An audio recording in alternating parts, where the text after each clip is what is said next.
से बड़ी खबर है। सीएम योगी से मिलने पहुंचे हैं बृजभूषण शरण सिंह। 5 केडी आवास पर मिलने पहुंचे पूर्व सांसद। सीएम योगी से मिलने पहुंचे बृजभूषण शरण सिंह। 5 केडी मार्ग सीएम आवास पर पहुंचे हैं पूर्व सांसद बृजभूषण शरण सिंह।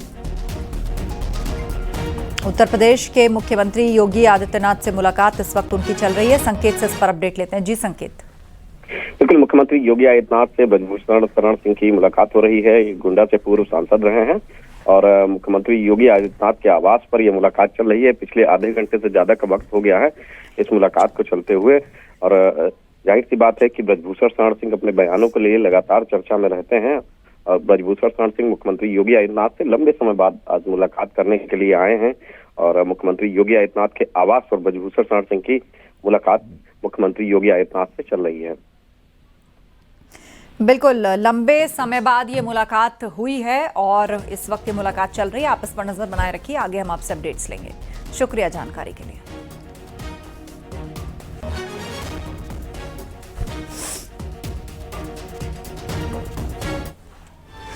देश भर में बाढ़ और बारिश से लोगों को कहीं गर्मी से राहत मिली है तो कहीं जगहों पर भारी बारिश के कारण लोगों के लिए मुसीबतें खड़ी हो गईं। जल जमाव और सड़कें जलमग्न होने से लोगों को दिक्कतों का सामना करना पड़ रहा है। ये रिपोर्ट देखिए।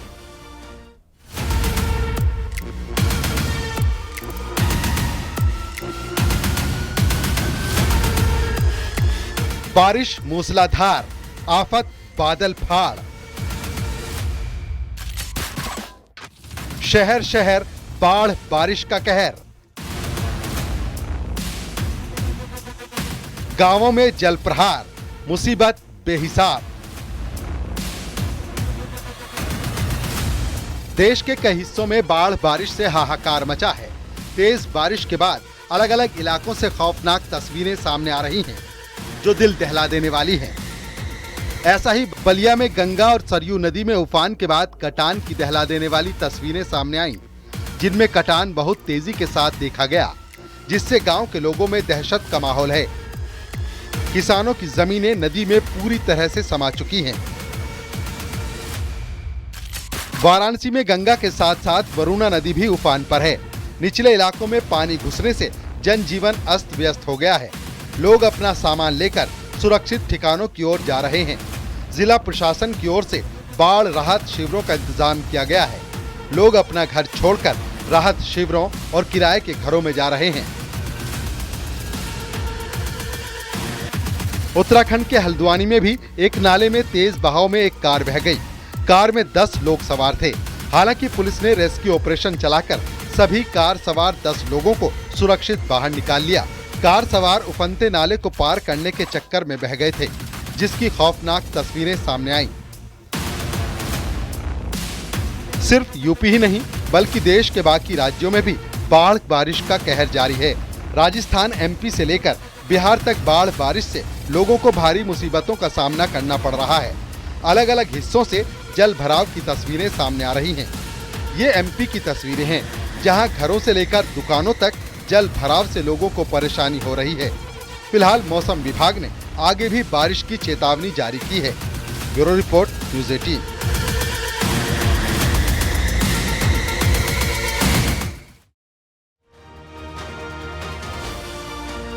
बद्रीनाथ धाम के पास कंचन नाला भी उफान पर है, जिससे नाले का पूरा पानी सड़क पर बहने लगा।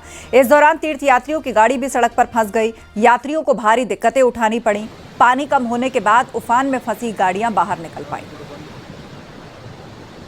तूफान में फंस गई कई गाड़ियां। यात्रियों को काफी दिक्कतें हुई। जब ये पानी कम हुआ उसके बाद ये फंसी हुई गाड़ियां धीरे धीरे वहां से निकल पाईं।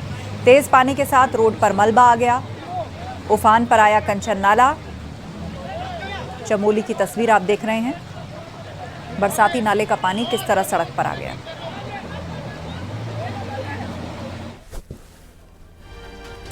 रुद्रप्रयाग से बड़ी खबर आ रही है। यहां बद्रीनाथ हाईवे पर खाकरा के पास इन दिनों जगह जगह स्लाइडिंग जोन खतरे के सबब बने हुए हैं।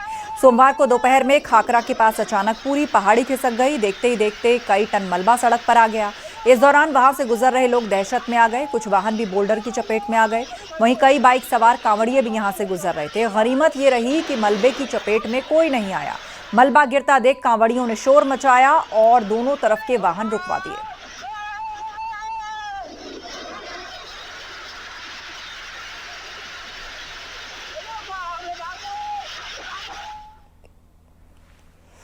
जम्मू कश्मीर में भारी बारिश का दौर जारी है। तेज बारिश और आंधी तूफान के कारण राज्य के कटरा जिले में भूस्खलन की घटनाएं सामने आई। कटरा से माता वैष्णो देवी जाने वाले ट्रैक पर भूस्खलन हुआ है। कुल 7 लोगों को रेस्क्यू किया गया है, जिनमें से एक श्रद्धालु की मौत हो गई है, जबकि 2 गंभीर रूप से घायल। 4 लोगों को हल्की फुल्की चोटें आई हैं। बाणगंगा के पास भारी बारिश के कारण पहाड़ों से पत्थर मिट्टी गिरने से वैष्णो देवी यात्री ट्रैक पर बने शेड का हिस्सा जमीन पर गिर गया। ट्रैक पर बनी रेलिंग का एक हिस्सा टूटकर गिर गया। घटना के कुछ देर बाद लैंडस्लाइड की एक और घटना घटी।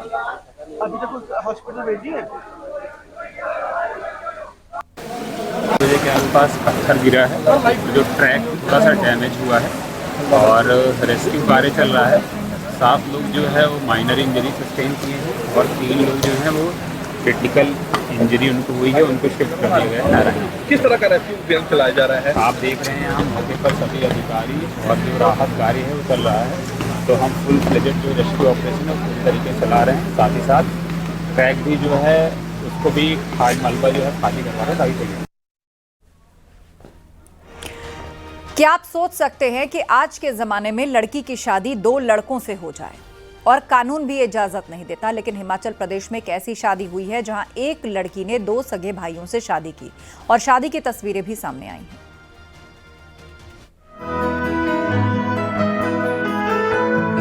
मान्यता के मुताबिक महाभारत में द्रौपदी ने पांडवों के रूप में 5 पतियों को स्वीकार किया था। आजादी से पहले तक बहुपत्नी और बहुपति विवाह के बारे में भी सुना जाता है। भारत में बहुपति विवाह कानूनी रूप से मान्य नहीं है, लेकिन हिमाचल प्रदेश के सिरमौर में एक शादी चर्चा का केंद्र बनी हुई है, क्योंकि इस शादी में एक दुल्हन और उसके 2 दूल्हे थे, जिनकी शादी बड़े ही धूमधाम से कराई गई। दोनों दूल्हे सगे भाई बताए गए हैं। 3 दिन तक उत्सव जैसा माहौल रहा।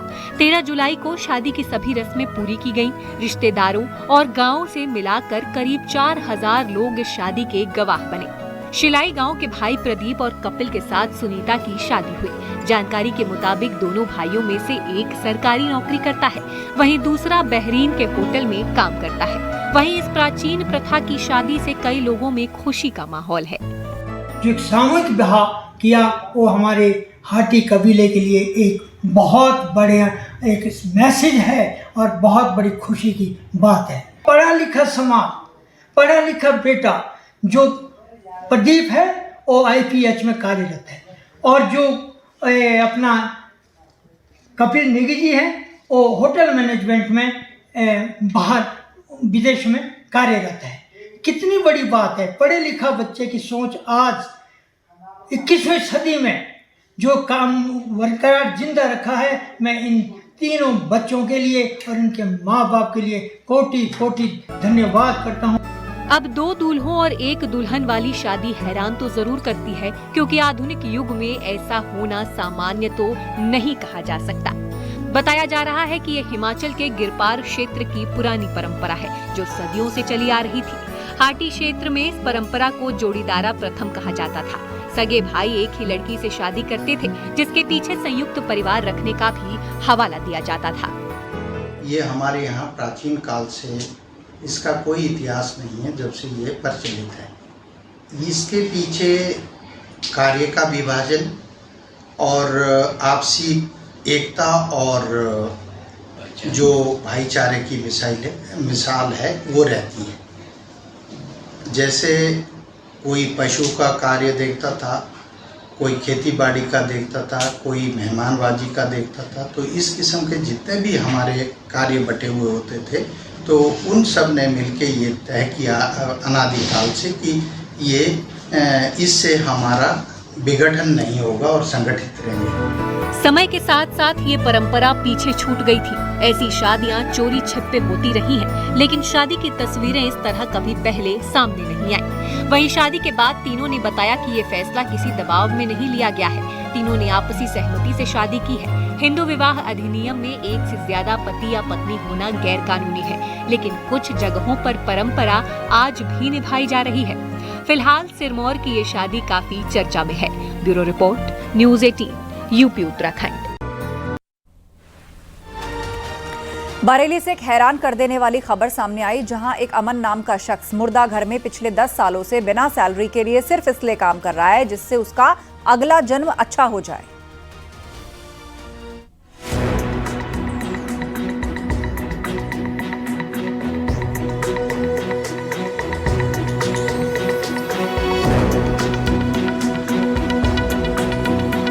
ये तस्वीरें किसी प्लॉट या मकान की नहीं हैं, बल्कि बरेली के मुर्दा घर की हैं, जहां बिना किसी सैलरी के पिछले 10 सालों से एक शख्स मुर्दों को दफनाने और उनके अंतिम संस्कार का काम कर रहा है। और ये काम वो सिर्फ इंसानियत के लिए कर रहा है। उसका कहना है कि इस जिंदगी में नेक काम कर लूं तो अगले जन्म में कुछ अच्छा हो जाएगा। के वक्त में कोई भी इंसान बगैर किसी मेहनताना, बगैर किसी पगार के काम कर रहा हो, लेकिन हाँ, ये हकीकत है। मैं आपको दिखाऊंगा कि किस तरह से एक अमन नाम का इंसान बरेली के जिला अस्पताल के मुर्दा घर में, ये वो शवगृह है, ये वो वही शवगृह यानी कि वो मुर्दा घर है जहां पर अमन नाम का एक व्यक्ति पिछले अब से नहीं 10 साल से बगैर किसी पगार, बगैर किसी मेहनताना के काम कर रहा है। हमारे साथ वो अमन है। इनके पास ना तो रहने का ठिकाना है और ना ही खाने का कोई इंतजाम है। इनकी आंखों की ये बेबसी बता रही है। इनके हाथ में ये थैली, जो कि किसी तरीके से मांग जांच करके अपना पेट पालते हैं, लेकिन बगैर किसी लालच के यहाँ पर रह करके ये लावारिस और वारिस सबों का अंतिम संस्कार करते हैं। बरेली का रहने वाला अमन हो या फिर इसे कलयुग का हरिश्चंद्र कहें, जो इस नेक काम को अंजाम दे रहा है, उसे लोगों से और कुछ नहीं चाहिए। सिर्फ नेक काम करके वो अपना अगला जन्म संवारना चाहता है। सैलरी नहीं मिलने की बात पर उसने बताया कि जिसकी खुद से कुछ देने की इच्छा होती है या पुलिस कुछ 100 या 200 रुपए दे देते हैं तो वो उससे अपना गुजारा करने की कोशिश करता है। अमन 5वीं क्लास फेल होने के बावजूद लोगों के आंसुओं का मोल समझता है। अमन बरेली के जिला अस्पताल और पोस्टमार्टम हाउस के मुर्दा घर पर पिछले 10 सालों से बिना किसी तनख्वाह के ड्यूटी कर रहा है। अगर कहीं लावारिस, कटी फटी किसी भी तरह की कोई लाश बरामद होती है तो ऐसे में अधिकारियों से लेकर सभी अमन को ही याद करते हैं। पुलिस वाले दे जाते हैं जो भी खर्चा पानी साहब, 50, 100, 200, 500 वो रहता है। घर परिवार में कौन कौन है? सर मेरी एक बेटी है और एक बेटा है और एक भाई है मेरी। घर मेरी भाभी का, उसमें रहता हूँ मैं। कितना किराया देते हैं? 300 रुपये। 300 रुपया महीना किराया देते हैं। सिर्फ इतना ही नहीं, वो इसी मुर्दा घर में मुर्दों के बीच रहता भी है, सोता भी है और खाना भी वो यहीं पर खाता है। अमन से जब पूछा गया कि तुम्हें डर नहीं लगता तो अमन ने कहा, साहब आज के समय में मुर्दों से नहीं बल्कि जिंदा इंसानों से डर लगता है। यही इन अमन का जो बिस्तर है वो मैं दिखा देता हूं कि एक तरफ तो बॉडी होती है, दूसरी तरफ अमन का ये बिस्तर होता है जिस पर ये चैन से सुकून से सोते हैं। ये वो बिस्तर है अमन का। और साथ में यही वो फ्रीजर रखे हुए हैं। ये वो यहाँ पर वारिस और लावारिस छत पे छत बॉडी भी होती हैं, यहाँ पर रखी जाती हैं। अच्छा, यही सब बिस्तर है आपका। तो आपको डर नहीं लगता है किसी वक्त यहाँ पर? सर जिंदा आदमी डर लगता है मुझे, मरे हुए से डर नहीं है। जिंदा आदमी जो खतरनाक आज के ज़माने में, मुर्दा क्या कर लेगा साहब? वो तो बेचारा मुर्दा खुद ही है। पगार क्या मिलती है आपको? पगार सा कुछ नहीं है, जो मिल जाए पुलिस वाले दे जाए 100-50 रुपया, बस वही है। कहाँ से बॉडी लाते हो, कैसे कैसे, कुछ बताओ थोड़ा सा। GRP थाना है, मीरगंज है, सुभाष नगर है, मणिनाथ है, पूरे शहर से बॉडी उठा के मैं लाता हूँ। अमन की सिर्फ एक ख्वाहिश है कि परिवार के लिए सरकार की तरफ से कोई एक कमरे का घर बना दे तो परिवार के रहने के लिए आशियाना मिल जाए। Bureau report, news 18, UP, Uttarakhand.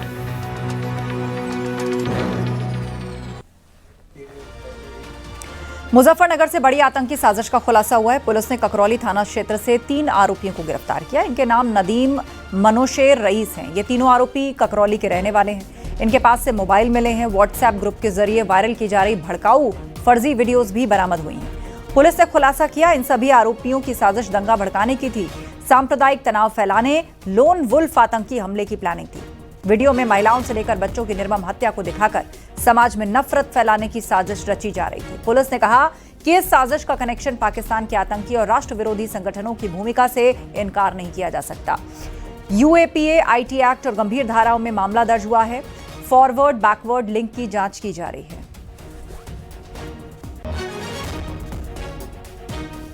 की कार्रवाई करते हुए 3 लोगों को हिरासत में लिया गया है। पूछताछ में ये पता चला है कि वे सांप्रदायिक दंगा फैलाना चाहते थे।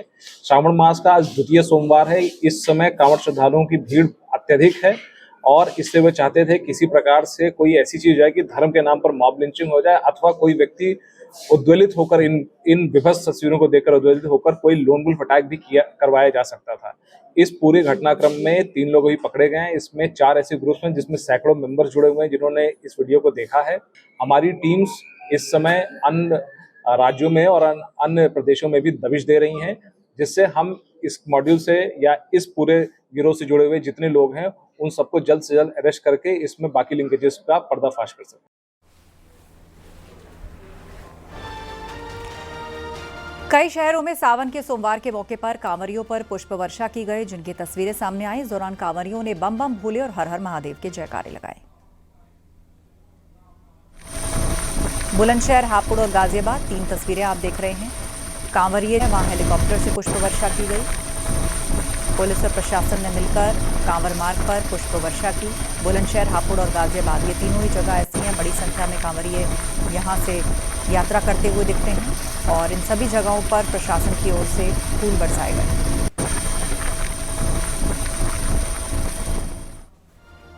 धर्मनगरी हरिद्वार में कांवड़ियों का हुजूम उमड़ा है। कांवड़ मेले में डाक कांवड़ियों की धूम है। हाईवे से लेकर पार्किंग स्थल तक गाड़ियों से फुल है। हर की पैड़ी समेत तमाम गंगा घाट पर शिव भक्तों का सैलाब है। रविवार शाम तक 3 करोड़ से ज्यादा कांवड़िया हरिद्वार पहुंच चुके हैं। मेले को सकुशल संपन्न कराने के लिए प्रशासनिक अधिकारी पैनी नजर बनाए।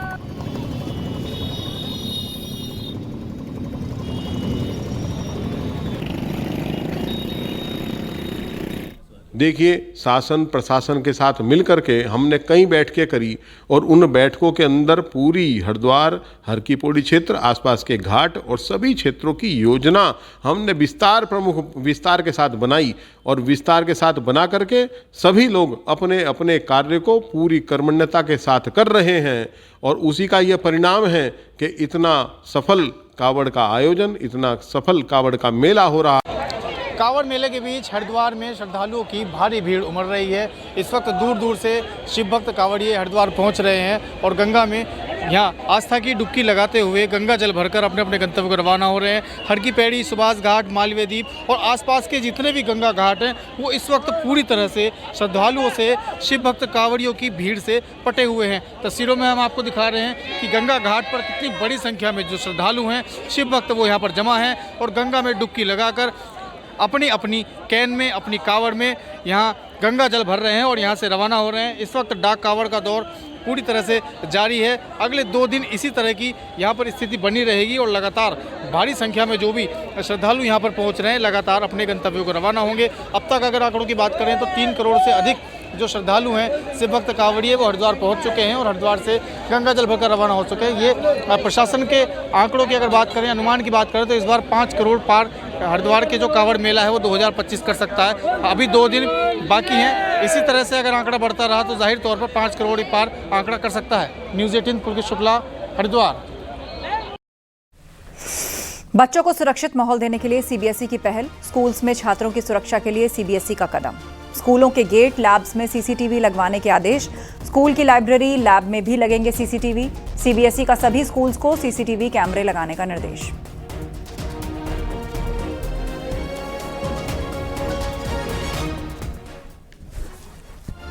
बुंदेलखंड में आने वाले समय में रोड कनेक्टिविटी और बेहतर होने वाली है। 115 किलोमीटर लंबा लिंक एक्सप्रेसवे झांसी से बुंदेलखंड एक्सप्रेसवे को जोड़ेगा, जो जालौन के 9 गांव से होकर गुजरेगा।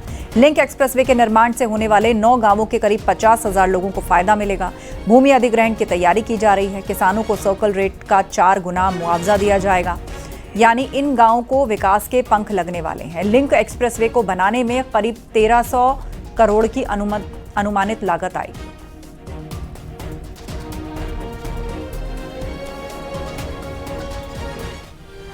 अलीगढ़ में सरेरा युवक को अज्ञात हमलावर ने गोली मार दी। घटना एडीएम कंपाउंड के पीछे वाली सड़क की है। युवक को इलाज के लिए अस्पताल भर्ती करवाया गया। घायल व्यक्ति की शिनाख्त की जा रही है। पुलिस सीसीटीवी फुटेज खंगालकर आरोपियों की पहचान करने में जुटी है। आज दिनांक 21/7/2025 को दोपहर लगभग 2 बजे थाना सिविल लाइंस पर सूचना प्राप्त हुई कि एडीएम कंपाउंड के पीछे वाली रोड पर एक व्यक्ति को किसी अज्ञात व्यक्ति ने गोली मार दी है। इस सूचना पर तत्काल स्थानीय पुलिस मौके पर पहुंची। मजरूब को तत्काल उपचार हेतु जेएनएमसी भर्ती कराया गया है। मजरूब की पहचान लाडले सन ऑफ दर्शन खां के रूप में हुई है। इस प्रकरण में अभियोग पंजीकृत कर अग्रिम विधिक कार्रवाई की जा रही है।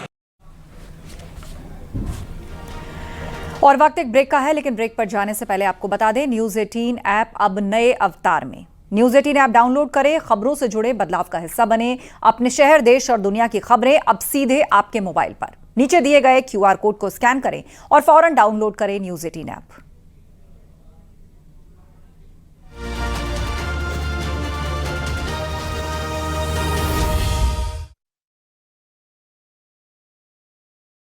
पेट सपा। आप देख रहे हैं न्यूज 18 उत्तर प्रदेश उत्तराखंड।